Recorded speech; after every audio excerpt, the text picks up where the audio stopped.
For the repair of the Sipart Ps2 IP positioner by Siemens, the following procedures were necessary. Replacement of various electronic components and general cleanup of the unit. For testing we use multifunction calibrator, air supply, and a cylinder. Whenever we change the input signal, it releases air to the pneumatic cylinder, which then moves to the correct position accordingly.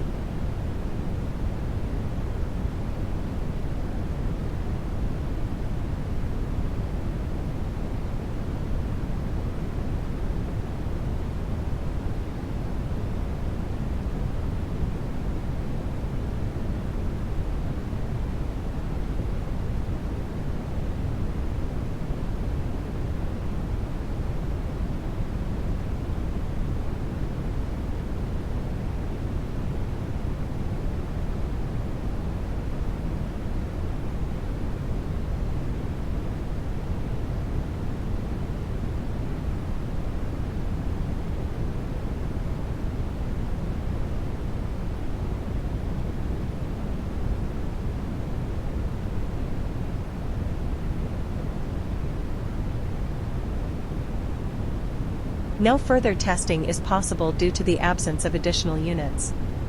It is now clear that the Sipart Ps2 IP positioner by Siemens are working successfully and are ready to be delivered to the client.